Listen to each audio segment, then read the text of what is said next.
Hello and welcome to Kilowatt, a podcast about electric vehicles, renewable energy, autonomous driving, and much, much more. My name is Bodie and I am your host. And on the last episode, I think it was the last episode, I'm getting these out of order. We had Glenn Rubin on and we spoke about off-roading in his Cybertruck. And in that episode, he mentioned that I should look at interviewing someone from the Solar Rights Alliance in California. And Gene put me in touch with Dave Rosenfeld. And I'm going to be honest with you, from the get-go, I really liked Dave. I feel like we have a lot in common. So in this episode, Dave and I are going to talk about some of the challenges of installing solar panels on your house and generating your own power. The Solar Rights Alliance is a California organization, but this can be applied, like I said, across the country and probably in different parts of the world when it comes to wanting to generate your own power and even go off grid. So there's a good conversation. One of the things that I really appreciated when I was speaking with Dave is this could easily be a political issue. Dave did not make this into a political issue. As a matter of fact, he told me after we were done recording the interview that there are people from all political ideologies that are a part of this organization. I think it was over 160,000 people are in some way involved in this organization. So rather than me explain to you what the whole interview was, let's go ahead and welcome Dave to the show. Thanks for having me. All right, Dave, you are with an organization called Solar Rights. So before we get into Solar Rights and what they do, can you just tell us a little bit about yourself and then how you got into, fighting for solar energy or renewable energy? Yeah, so the Solar Rights Alliance is a California-based organization. I grew up in New Jersey, and that really doesn't really matter at all, except I like to tell people I grew up in New Jersey. And I've been basically a community organizer and a campaigner for my adult life.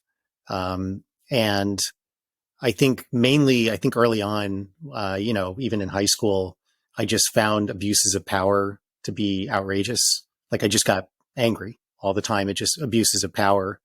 And I think I came to just realize that just any kind of consolidation of power, really from either any kind of ideology, just results in really, really bad things, and it constricts people's freedom. And so, the way I acted on that for most of my adult life was as a consumer advocate, as an anti-corruption campaigner.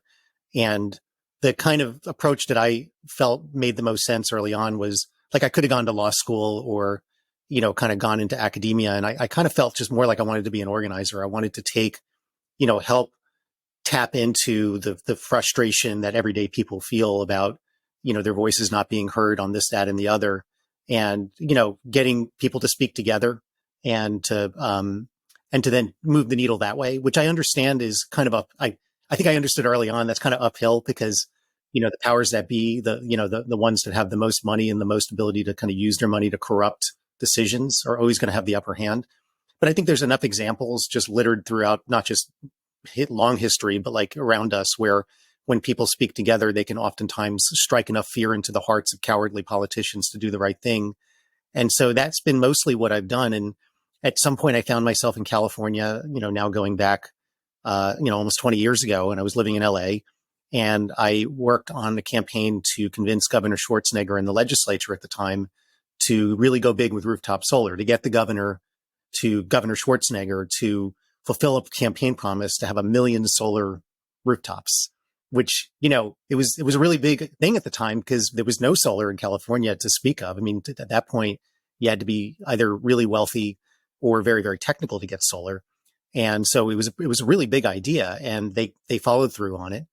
And so this is now in 2005. And at the time, a lot of us felt like at some point there was going to be 1 million solar customers, and that the utility was going to try to strike back, and that we needed to organize those customers into like an AARP or an NRA, you pick your flavor of politics, but just whatever it is, to defend the right to make your own energy at home, or at your business or at your farm or, at your church or school without the utility stopping you from doing that. And so, it took a couple of years for that to, for there to be 1 million customers, but around 2018 is when we were like, okay, it's time. And that's when we launched the Solar Rights Alliance.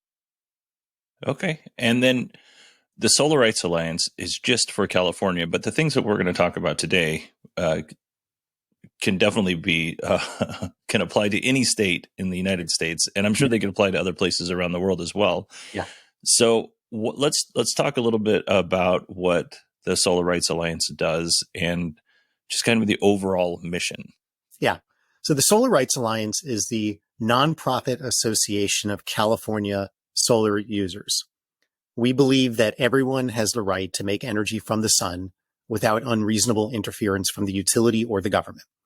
And so we keep track of what the politicians and the regulators and the utilities are up to.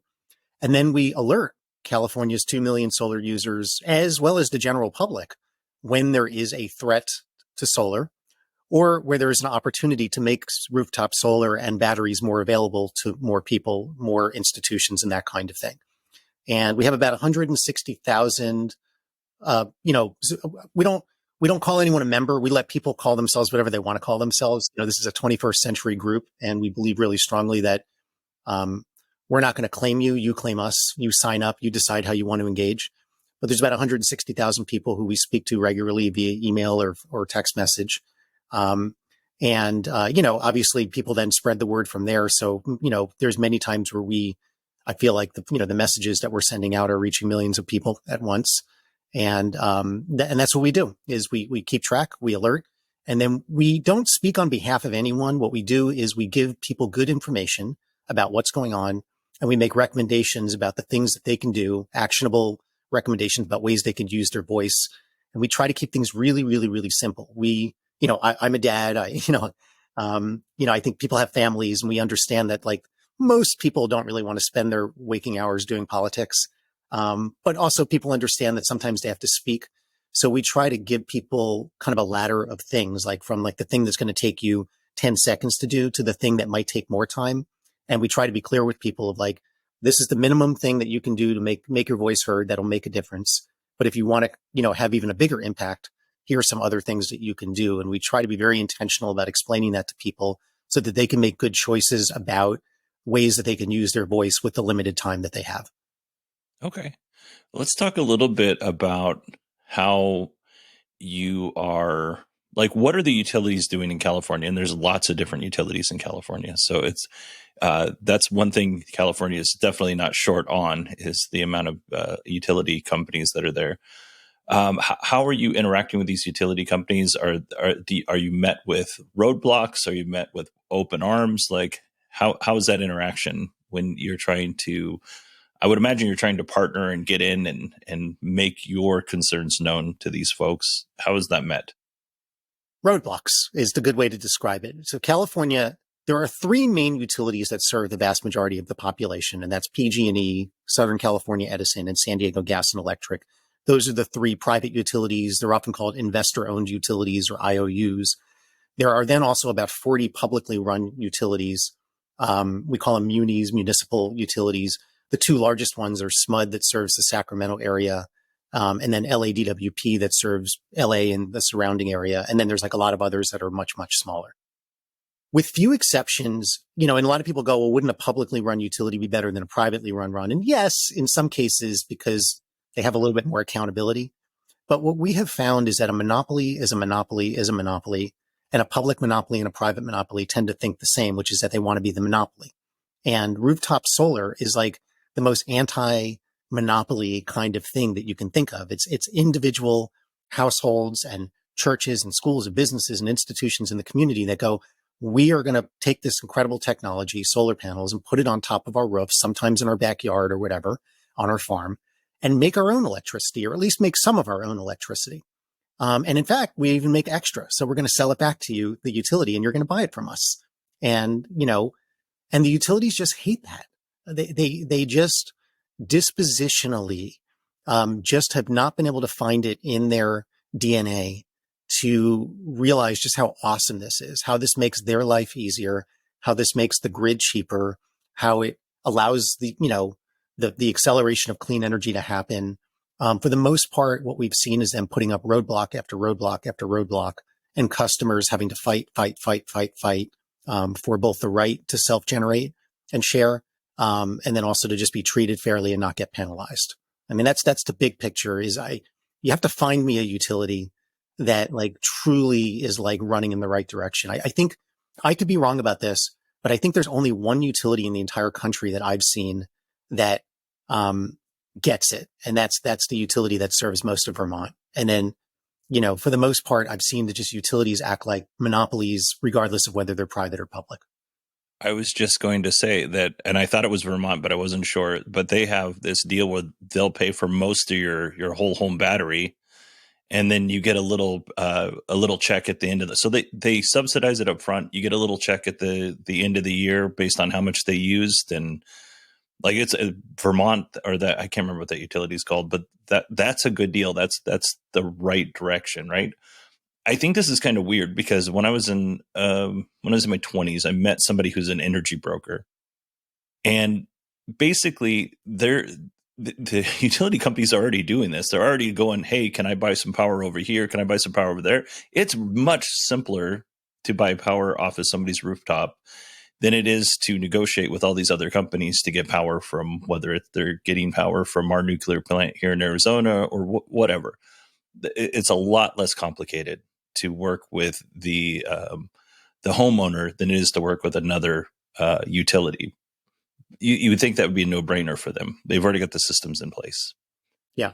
Yeah. And I don't want to pretend that it's easy to run a utility. I mean, like, electricity, reliable electricity, we should, count our blessings that we have a system that allows us to do that. And I think we try to, it's not like we're like, oh, the utility should just go home and we're all going to do rooftop solar. I mean, maybe that's possible one day, but we recognize that like you need large scale energy and but you also want local energy, and both serve a really good purpose. And the thing that's great about rooftop solar and ground mount solar, when I say rooftop, I'm also talking about ground mount for your listeners that are rural or farmers or what have you. We're talking about the same thing, a customer owned, solar array and battery system or battery system, is like people are willing to invest their own money. I mean, it's trillions and trillions of private dollars that people are willing to invest.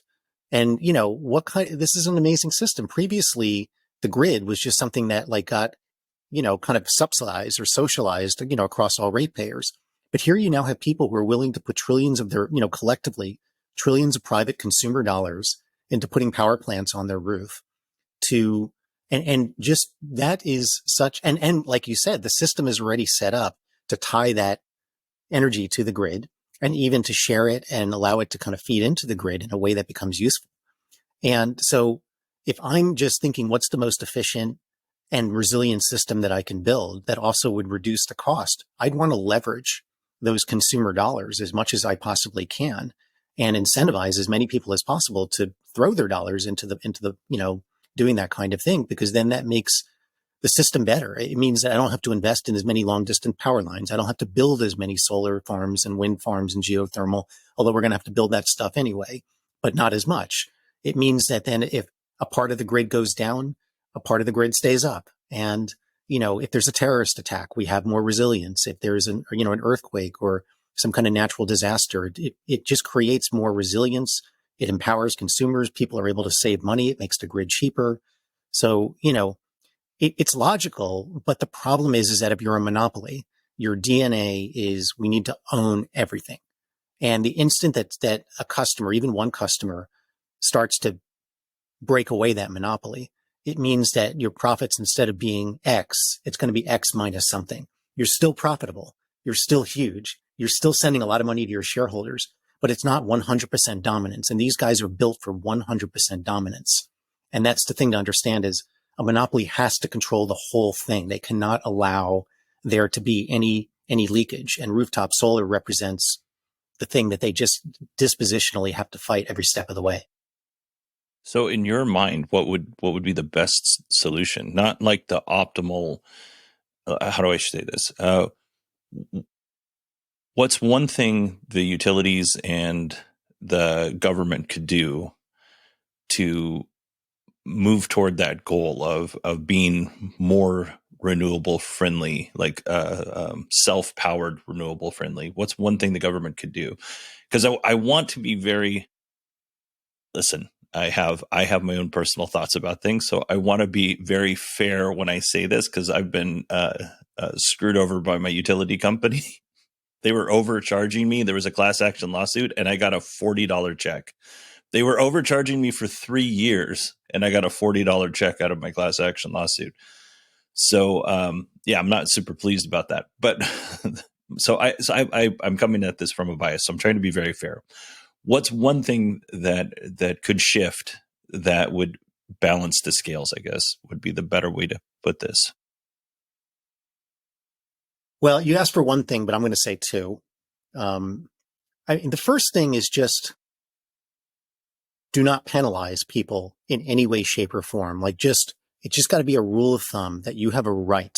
You recognize that you have a right to make your own energy, on your property, and to thus not have to buy the utilities energy if you don't have to.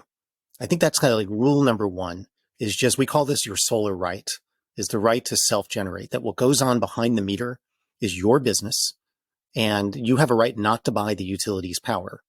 And so I think that's the first thing, is just guaranteeing that right and putting that into law. So that means no special discriminatory solar taxes, no penalties or discriminatory fees, and just a recognition of any kind of policy that would essentially try to claw back, essentially, or force you to have to buy electricity from the utility, even if you're not buying it from them, if you know what I mean. Mm-hmm. Get into examples. That's the most important thing. Like that's the thing. That's the holy grail that utilities want all over the country, is basically essentially forcing you to have to buy the electricity from the utility, whether you actually need it or not. And then I think if you wanted to go a step further, you asked for one, so I'm going to go, that's the one. That's the one thing. We had that on the books, and enshrine people's solar rights. I think that would solve almost 80% of the problem that we face almost anywhere. It looks like you're about to say something, so no, go ahead. I'm agreeing with you. Then I think the second thing is, so that first thing is very simple, right? I could write, you don't even need a law degree to essentially write that into law. That's easy. The second thing is a little more wonky, but I actually think I would put this ahead of incentives. And I know incentives will be controversial. People on the right don't like incentives. People on the left like it. We kind of are more practical about sometimes yes, sometimes no. But I actually think that's further down the list. The second thing is that in any given state and region where we're doing grid planning, where we're thinking about the future and we're thinking about the investments that we need to be making in the electrical grid to make sure that it is reliable and also safe, that we actually take into account what is the maximum amount of electricity that we can get from our rooftops, and that we can get from the private investment of consumers. How can we entice consumers to maximize the amount of dollars that they're willing to put down to put solar panels on their roof, and take that into account and plan for it first, and then go, now what large scale infrastructure do we still need to build in order to fill in the gaps and make sure that we have enough electricity to serve the needs of the public? That sea change in grid planning, starting from the standpoint of going, how do we get all these consumers to invest their own money first in a power plant on their roof before we then think about the next gajillion-dollar solar farm or just astronomically expensive, transmission and distribution system to build? That would be awesome. Then we would really be off to the races, and we could be staring down a future where we make this transition to clean energy a lot less expensive than right now it's looking to be. And that would be the second thing. And what that would do is put consumers at the center of the conversation for once. It would realize that consumers actually have an active role to play here in making the grid of the future cheaper and reliable and cleaner. And that would be the second thing I would do. But if we can't get grid planners to be that, smart, then at the very least, just leave us the heck alone and just make sure that you don't trample on our solar rights. And that's why I start with the first thing. Yeah, it's weird because let's just say we use the incentive example. I don't know what the price per kilowatt, if it ends up being more or less if you install solar on your house, but it's relatively cheap for a utility to be like, hey, we're going to go ahead and throw $20,000 towards your $30,000 solar panel system, and we want X amount back. That's relatively cheap for them to do when you look at, building these big transfer stations and the peaker plants and things like that. Those are in the millions of dollars. This is in the tens of thousands of dollars. So I'm hesitant to say too much because I don't know if it's a lot less efficient than a natural gas peaker plant, because, the bigger you go in your generators, the more efficient it gets. So I don't want to go too far down that road, but it's kind of a no-brainer in terms of PR for your monopoly, if we're going to use that term. You get a lot of good PR out of that. You get to use some of that if you incentivize it. If you paid for some of it, you can say, hey, we're going to get a little bit of this back to help stabilize the grid during peak power times. It's just beyond me why there's such a hesitation. Well, And I can tell you, I can Go tell ahead. you, right? I mean, because the thing that the utilities make their money on isn't so much the electricity from the power plants. The utilities make their money on the long distance power lines, the transmission and distribution system. That's the way it works. And so for every dollar in California, and this is typical around the country, but I'll give you the California example, utilities, for every dollar that they are allowed to spend building transmission and distribution lines and, infrastructure, basically long distance power lines. I mean, it gets complicated quick, but just, I'm going to use that phrase. Every dollar they spend building that, first off, they charge ratepayers all that, right? So like they get approved for a $300 billion program, that all $300 billion of that gets amortized over a period of time and then charged to ratepayers. But then in addition, they get to tack on an 8 to 12% guaranteed profit on top of that dollar. Every single dollar, 8 to 12% profit. So of course, you want to maximize profits, you have to maximize your spending on the long distance power. And this is why electricity prices in California are through the roof, is because regulators have just let the utilities spend like drunken sailors over the last 25 years on like gold plated, just the most expensive possible, cost per mile that you can get on this stuff. So rooftop solar, the more that people make their own energy, the less you need to build long distance power lines. And thus just inherently, it's going to reduce the utilities profit. And that's why they can't abide by rooftop solar. These are private companies that must maximize their investment. They must maximize return for their shareholders. And your solar, even if it still makes them, even if they stay incredibly profitable, they are not as profitable as they would be if your solar didn't exist. And when you have to maximize, it means minimize rooftop solar, get it off the table. That makes a lot more sense. That was really well said. Yeah, there's a lot going off in my head right now. Again, I have my own personal thoughts, but I try to keep those out of this show. So I'm going to smooth past that. And let's move on to the politicians, the legislators in California. Working with those folks, how has that been? Terrible. There are a couple of brave legislators, like some really good, there's a handful, like in the 20s, of legislators that are willing to stand up and are really standing up for their customers. But the vast majority of the legislature is just they side with the utilities, and we can explain how that's possible in California in a moment. The governor is completely captured by the utilities, and because the governor appoints the Public Utilities Commission, the regulators are completely captured by the utilities. And there's no check on this. I mean, mostly it's politics, right? The governor and just from 2017 alone, and this governor has had a long career. So, we didn't even look further back than 2017, but from 2017 to the present, this governor took $5.7 million from the utilities in campaign contributions. And, but also like the rules are just ridiculous. Like one of the most powerful PG&E lobbyists was a CPUC commissioner just like 3 years ago.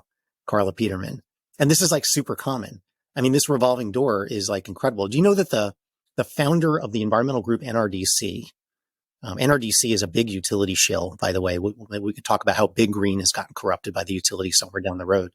But one of the founders of NRDC became a CPUC commissioner. This is back in the like 70s and 80s. and then went to become the CEO of Edison International, which is the parent company of Southern California Edison. So this revolving door goes back really, really far. So it's just a cesspool, a total swamp. So it's not good right now. And, there's no really good leadership. We don't have a Governor Schwarzenegger right now. What we have is a governor who's captured by the utilities, a legislature that with a few exceptions is captured by the utilities, regulators captured by the utilities. And we are in a very, very uphill fight right now to stay alive. It's so weird because, with all the fires in Northern California and the utilities just, trying to save money and not doing the right thing, you would think that with that bad press, the politicians would be as far away from that as possible. But then you also have all of I assume you're still having rolling brownouts and things like that in California. Is that still going on? It's still going on. It's not as bad as it could be thanks to rooftop solar. I mean, rooftop solar has kind of reduced the load on the grid during peak times. And so, but we've had a few, like last summer and the summer before, we had like some really hairy weeks, where like basically the government was saying, don't charge your electric car, please. Right. This is crazy. Like they're going, we're actually going to phase out gas cars by 2035, but we can't, but please don't charge your electric car. Like, and by the way, we're going to kill rooftop solar, those programs to make it, harder. So it's this government, talks out of both sides of its mouth in California. On the one hand, you had the governor last week going to the Vatican to kind of do this whole climate change song and dance, but California is not on track with its climate change goals. I mean, Governor Newsom's own government says that rooftop solar has to triple, among all the other large, renewable energy sources in order for the state to completely get off fossil fuels. And yet his government basically gutted the policies that has allowed rooftop solar to grow. And now rooftop solar is completely collapsing in California. And so, it's just, so on the one hand, it's like climate change, electric cars, all this stuff. But we're going to kill rooftop solar and only just, advantage the utility solar, which is super expensive and nobody wants to buy it. And so, yeah, I want to talk a little bit about how is it possible that in a democratic, supposedly pro-green state like California, the state's politicians are essentially sabotaging their own climate change goals. And I think there's a story to tell there, but one step at a time. California is totally off track. And they're off track because the politicians talk a big game, but when it comes down to the specifics, they're failing. So why don't we just dig into that right now? Like, there's no reason to wait. I want to. Let's go. Some hell to pay. So here's the thing. In red states and blue states, the utilities run everything for the most part, as far as I can tell. And you ought to there's a group called Solar United Neighbors that does our work in the other 49 states. And they've got a lot of stories to tell about, what goes on in other blue states and in other red states. But so they have a playbook and it sort of depends on the politics of the state. But in California, you have this democratic, very deep blue state. Their weapon is their labor union.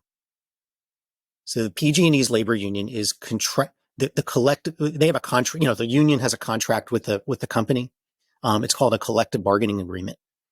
And we have that, it's public, so you can see it. And there is a very, very clear clause in there. The title is called Competitive Challenges. And it basically says that the union will defend PG&E's business model, against any competitive challenge. And it has a whole section that goes, customers now have more choices. But that's not good. I mean, I'm using my words, not you got to read the language yourself. And we need to defend the company against these competitive challenges. And the union takes that very, very seriously. And unfortunately for us, PG&E's union is the most powerful labor union in California, in a democratic state that is, very much controlled by organized labor. And so I'm not trashing labor unions. I'm not trashing organized labor. I'm trashing PG&E's labor union, which is basically an instrument of evil, to kill rooftop solar. And their lobbyist, Scott Wetch, is one of the most powerful lobbyists in the legislature. And he's very effective at what he does. He's kind of like Darth Vader to the emperor. And they have a lot of money, and they legislators and politicians are really, really scared of them. And that's why in a supposedly green state, environmental, blah, blah, blah, supposedly trying to get off fossil fuels, why this government is so hostile to rooftop solar is PG&E's labor union. But we should just remember, it's the utilities that are doing it. It's just they have lots of puppets. And in a blue state, the puppet that they use is their union. Okay. Maybe we use the word hammer. I'm a proud union member, by the way. But I do recognize that we have sometimes in history, we've maybe gone a little overboard. So I do recognize that sometimes happens. It's like anything, Yeah. And just to, because I recognize that you're going to have some union members in your listenership.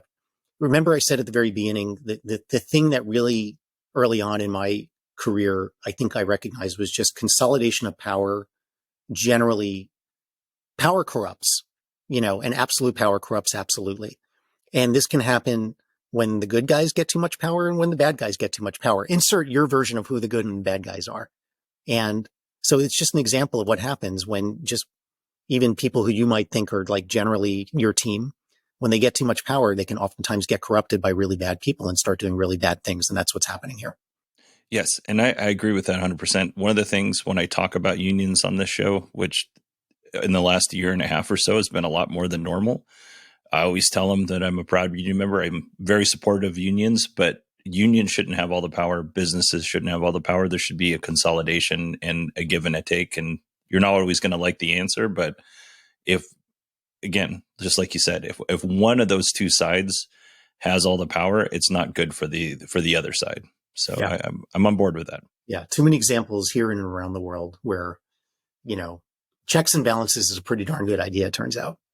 Yeah. No, it seems to be something that people don't want anymore as long as their side's winning. Right. Exactly. All right. Let's go on to, have you had a talk? What was that gentleman's name? With the lobbyist for the union? His name is Scott Wetch. Wetch. Okay. Yeah. And he's a lobbyist for the basically the electrical workers, the line workers, and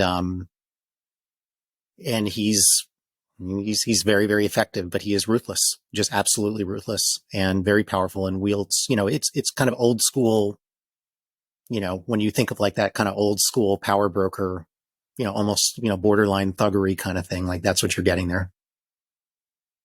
All right. Let's kind of talk about, I don't know where to go from here. Last week when the Biden administration did these tariffs on solar panels and EVs and stuff like that, did that affect what you folks are trying to do at all? It's interesting. I've been actually wanting to ask some of the people I know in the industry what they think, because it might, I can imagine if, like the panels on my roof are Chinese panels. And I asked most people's. Yeah. Mine are Jinko panels. And, I asked my installer, I was like, tell me about that. Like, why are you installing Chinese panels, not a domestic manufacturer? And the installer was like, well, it's all about price. And I was like, well, what about like reliability and, the warranty and, just is there a risk there? And he's like, maybe, but, these manufacturers have been around a long time and we've been using this product for a long time. And so we feel very comfortable with it. And of course, I'm not technical enough to kind of question that. So, here we are and my system works just fine. So I have to assume, if China the government has made, has decades of investing in its, the industry, and it's probably very much propped up by the government. And I'm not saying whether that's good or bad or whatever. Some people think it's good and some people think that's, bad. But the bottom line is Chinese companies just have a much more advantages than, domestic or just, companies around. So I have to assume that if somehow the Chinese panels are going to get more expensive, then the price is going to get more expensive. So that's on the one hand, probably that's a short-term, thing. And then on the other hand, everything that I've been hearing is that the arc of the technology, the arc of the pricing is not, it looks nothing but good from the consumer's standpoint. it may be kind of like 5 years or 6 years down the road, but pretty much everyone in the industry that I talk to, is saying that prices have been going down, obviously, right? It used to be $40 a watt 20 years ago to install solar. Now it's about $4 a watt. And you're not going to see that same kind of decline, but that we should, start to see a pretty big price break, but it's just going to take a little bit of time for the manufacturing to kind of get root, for the technology to just continue to improve. And this is the same thing for batteries, by the way. I mean, batteries right now are pretty expensive for consumers. But that's also because like automotive is kind of at the front of the line. There's supply chain issues. As the kind of automotive thing becomes a little bit more mature, then I think the consumer batteries, what I've heard, is going to get a lot cheaper too. But it's not going to be like cheaper in a year or two. It'll be cheaper in like 5, 6, 7 years. So I suspect that this kind of tariff thing is kind of like a short-term headwind, and longer term, the arc of the price of solar and batteries is only going to get better and better.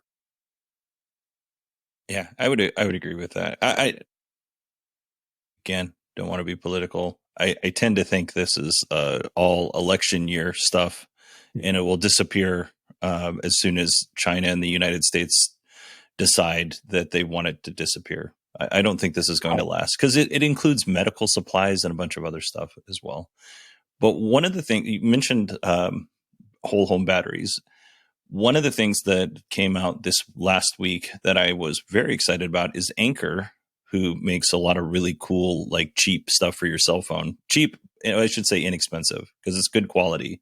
But they're making a whole home battery now as well.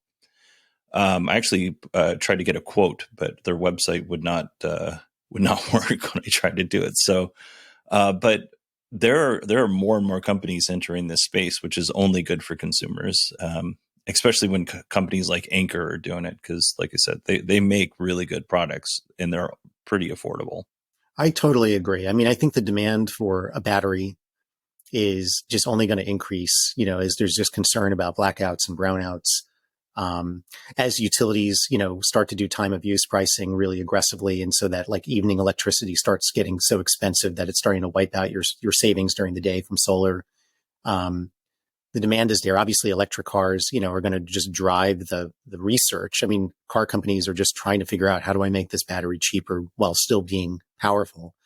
I don't know, at some point, is there going to be like some massive breakthrough so that we don't need lithium ion? We can do something else. It's hard to say, like, is there something right around the corner? Is it going to take longer? But the amount of kind of like research and development and just the trillions of dollars worldwide that are going into figuring out how to build a better and cheaper battery that can work at scale, you just got to think that and then all the startups, like what you're saying, you just got to think that this is only going to be good, which is another reason why, like, I mean, I'm giving you kind of a sour story on California right now. Mm-hmm. If I don't sound pissed, then tell me and I'll sound more pissed at what's going on. But like, the arc of the whole thing is really good. I mean, the utilities product just inherently is getting more expensive. And, what we're talking about here is that consumer solar and batteries is only going to get cheaper, which is why I think the most important thing is we have to protect people's right to self-generate, the right to make and store energy on your property, without the utility taxing you or penalizing you or seizing control of those electrons and that kind of thing. At some point, the fights that we're having over like incentives and that kind of thing will become moot. In the same way that like nobody talks about, like, do we need to incentivize cell phones? It's just the product is cheap enough that consumers get it. And, I think many people in the industry who, feel that it's only a matter of time. And so what we have to do is fight for people's right to self-generate the most part. And then if we can, get people in the government to realize that the policies ought to line up too, to incentivize people to invest their own money in this whole thing, then that would be great. That would be a bonus. For sure. So if people want to learn more about what you folks are doing, they can go to solarrights.org. And I have to say, you have a very nice website, because I looked, because I have solar panels, and I was looking through your consumer guide, and I was like, oh, it's that time of year. I need to clean my panels. There's some other things on there. What, my installer went out of business. How do I find somebody to repair my system? Like these are really good topics to advice for monitoring the system. These are really good topics for anybody to go to and take a look at. Thank you. Yeah, that's good feedback. I mean, that's certainly our intention, is to go like, what is your street level, kind of top of mind concerns for somebody with rooftop solar. And so we try to design our website to just really address that need, as well as, kind of like, what's the top line threat and how can you kind of plug in as a busy person without having to like give your life up, to politics. So that's great feedback. Thank you. And we encourage people to always to give us feedback on the information on our website so that we can make it as usable and actionable as possible. Fantastic. Is there anything else you would like to promote before we call this interview good? Well, what I would say is, if you live in California, please, and you have solar or you're thinking about it, sign up at solarrights.org. It's free to sign up. We will ask you to donate once or twice or 3 times a year, but you can always ignore that if you want and just get the information. So it's important. Your voice is really important. We have been able to stop these, as you've heard a terrible story from California. And the situation is tough. I know this, but like so many things in life, it could be so much worse. And the reason that we prevented it from being worse, the reason why your basic right to make solar energy is intact in California, is because of the voice of hundreds of thousands of solar users who have fought like heck to stop the utilities from the things that they really, really want. And we're going to have to keep doing that. And so your voice is really, really important. If you live outside of California, if you live in the United States, but you're outside of California, I want to make a plug for a dynamite organization. They're kind of like our brother and sister organization. They're called Solar United Neighbors. And if you just Google them, their site will pop up and you should go sign up with them. So California, Solar Rights Alliance, the other 49 states, Solar United Neighbors. There's a place for you, regardless of where you live in the US, where you can make sure that your voice is organized together with the voices of other solar users so that you can defend your right to make energy from the sun. Yeah. And I'm looking at they have like a bunch of sub-organizations that they point links to, and there's Tucson, Twin Cities, Virginia, Boulder. The page just goes on and on and on. So you can find a location or somebody to a co-op to tie in with anywhere you live, it looks like. Yeah. We work together with them to try to make sure that we have a nationwide presence and a nationwide movement so that wherever you are in the country, you can band your voice together with other solar users to defend your right. Perfect. And I'll make sure to put that link in the show notes as well. Yeah. Dave, is there, do you want to promote like a social media? Do you have a Twitter or an X account that you'd like people to follow? Yeah, we're on all the things. We're on Facebook, Instagram, and Twitter. If you just search for Solar Rights Alliance, there's nobody like us, so you will find it very, very easy to find our handle. Follow us. Signing up is the best. We find that email is just still king, and so that's the primary way with which we communicate. And I swear we do not send too much email. I get way too much email as signed up on my list, so I try to look through the lens of, in my private life and go, I don't want that. So I don't want to voice that on somebody else. So, yeah, you should get involved, and it's really easy to get involved. And I'd say the first step is go to our site, sign up, follow us on the social media, handles. And then if you have a question, we have a zero inbox, kind of protocol. So if you send us an email, we actually do respond to it. And nice. And we even respond to phone calls as they come in. So, we take very seriously. We want you to have your questions answered. We want to be able to engage with you. We don't want to become one of those big bloated nonprofits that just is like another, giant credit card company. Like we take very seriously that, every single person really, really matters here. Yeah, I believe that 100%. All right. Well, Dave, thank you so much for agreeing to come on and kind of filling everybody in as to what Solar Rights Alliance is doing. I really appreciate it. All right. Thank you. Thank you for everything that you're doing. And thanks to your listeners for tuning in. All right. I want to thank Dave for agreeing to come on the show and chat with us. I did let him know that he's welcome on the show anytime he wants. He's a good chat and full of good information. So I hope you all enjoyed it. If you want to know more about the Solar Rights Alliance, you can go to solarrights.org. And if you're not in California but would like to learn more about Solar United Neighbors, you can go to solarunitedneighbors.org. and I'll put links to that in the show notes as well. Thank you, Dave, again for coming on the show. Thank you, Gene, for setting this all up. Thank you all for listening. Hope you all have a great day, and I will talk to you soon.